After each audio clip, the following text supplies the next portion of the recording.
They appreciate us reaching out to them as a valued customer. Going on to say, we regret to inform you. Welcome to the channel. I'm Liz. I have been RVing since the 80s and I've been making videos about the RV industry, helping people especially who've had problems with their new RV. It's through the power of social media, the power of this channel, I've been able to get people the help they need, including factory repairs, compensation, and even buybacks. When you watch today's video with Susan and Russ, you're probably going to be shaking your head. I just cannot believe what has been going on with the RV industry lately. It's almost like they don't even want our business. Be sure that you watch to the end so that you can see the RV company's response to Susan and Russ's problems. This is the story of our tale with our 2021 Riverside Intrepid. So we've owned 6 RV units in our camping experience, and we've been camping 45 plus years.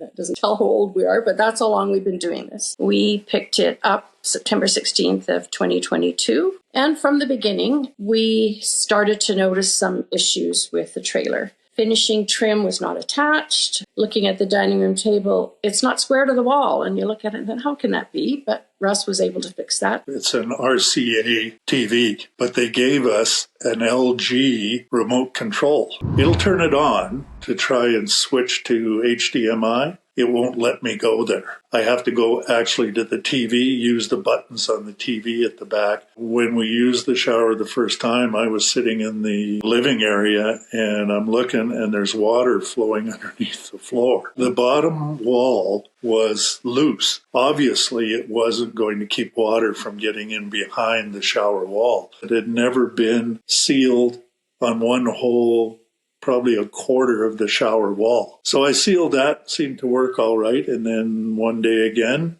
sitting there, Susan's having a shower, and I see water coming out the bottom again. Only this time it's coming from underneath the shower. And the connections underneath were loose as well. I tightened them all back up again. The kitchen sink, they had hot and cold water reversed. It wasn't like a normal tap where you turn to the left to get hot, turn to the right to get cold. Now I've crawled underneath that and changed those over as well. You wonder why it had happened in the first place and why it wasn't caught much sooner than me or us finding it.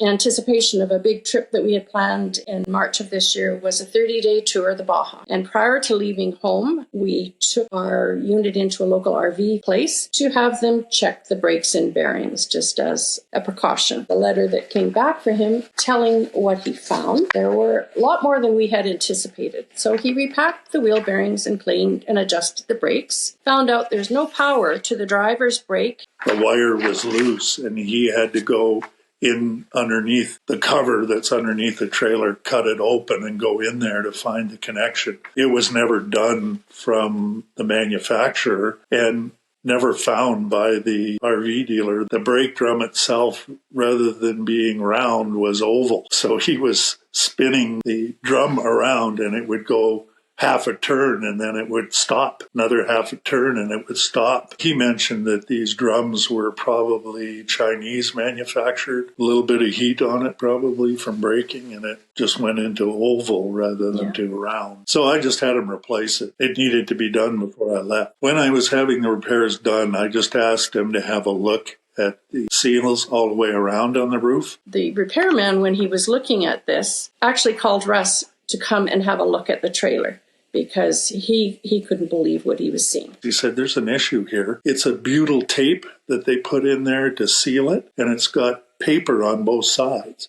That paper is supposed to be removed because it then sticks down to what you're applying it to and seals it off. That paper backing was never removed, so we have no seal. And that caused it to leak. Now, it wasn't soaking wet, but it certainly was damp on all 4 corners. So I had him repair all 4 corners. And he also had to take the fridge vent off because he was trying to get to the seal at the back of the trailer found out the paper backing had also not been removed from the tape that was used to seal that. The insulation then had fallen. And they looked down, and here's this piece of insulation sitting over the burner, real fire hazard. They repaired that, which quite pleased that they had found that before we had like a fire. We were hopeful that our trip down to the Baja would be a safe one without having any more issues. We left home here February 18th, heading towards Hemet, California, with our plan to stop and stay there, rest up before continuing on to the Baja. Near Cresswell, our dinette ceiling fell out of the slide frame, and Russ had to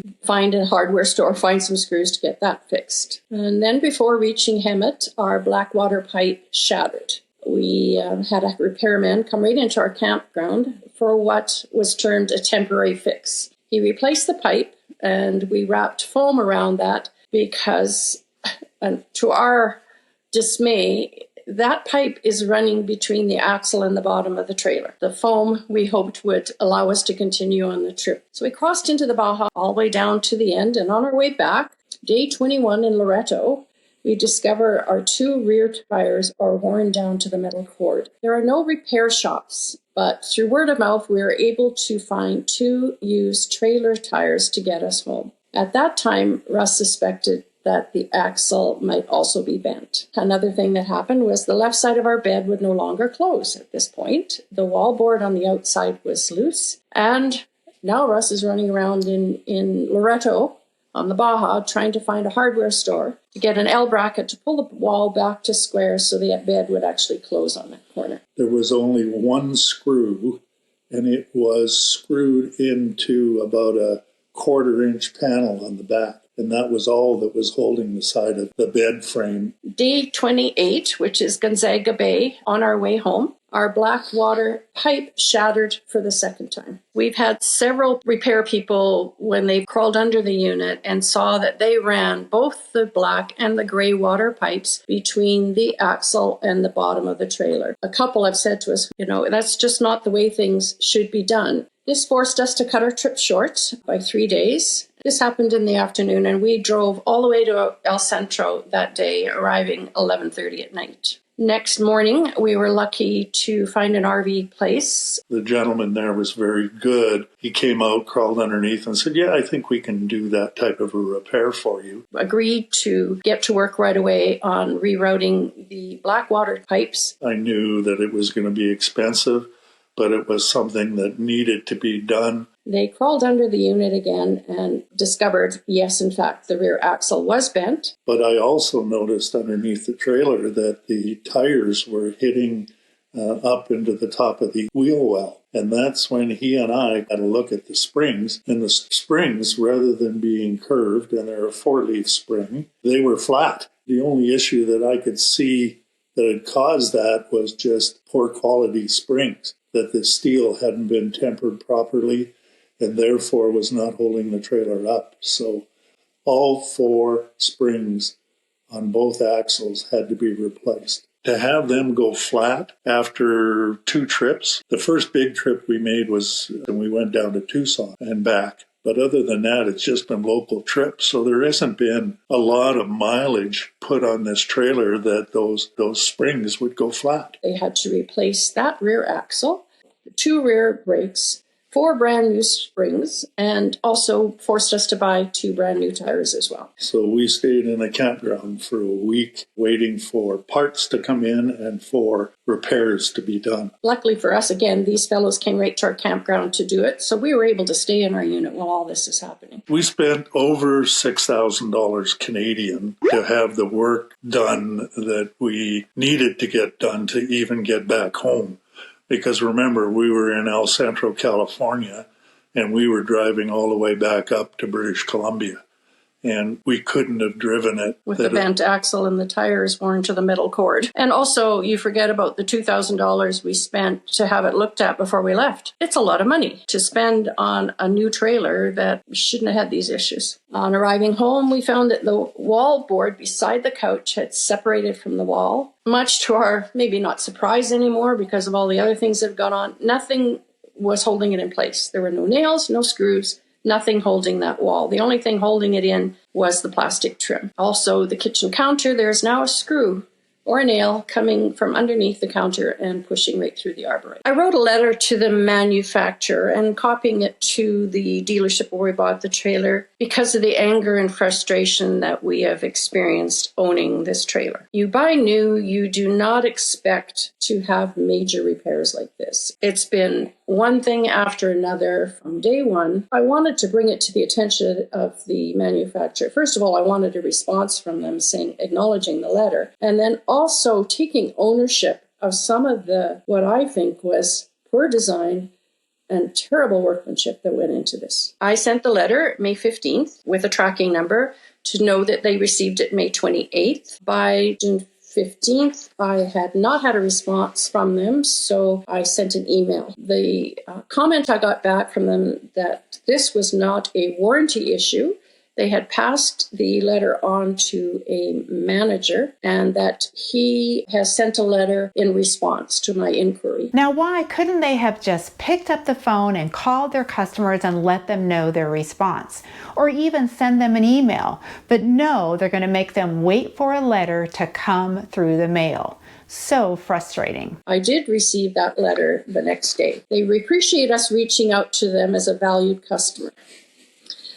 Going on to say, we regret to inform you that your RV is currently out of warranty and that proper steps were not followed to receive payment for the necessary fixes. Repairs must be coordinated and pre-authorized through an authorized dealership. I don't think that could have been found in El Centro. Unfortunately, the dealership you previously worked with is no longer a purchasing dealer. They are still authorized for service and warranty. Well, that's in Alberta, Canada. They suggested also I contact Dexter's Axle Warranty and reach out to them. We could schedule an inspection with them if we ever plan a trip to Indiana, where they may be able to address any of the issues. And in this case, the issues have already been addressed, maybe not in the fashion that they wanted, but we required these repairs to be done in a fairly timely basis so that we could get back home and feel safe on the trip back.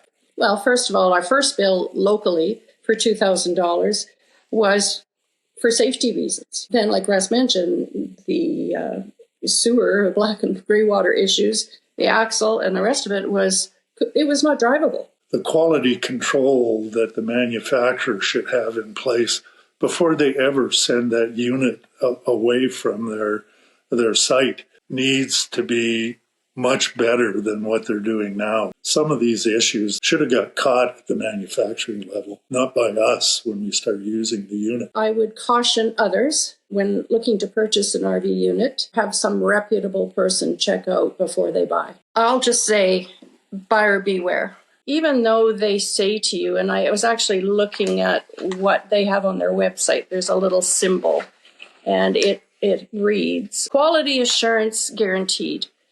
But it's not, it's not guaranteed. And that's really frustrating and makes you angry when you buy new and it's just been one thing after another. And these issues, I'm not sure when it'll stop.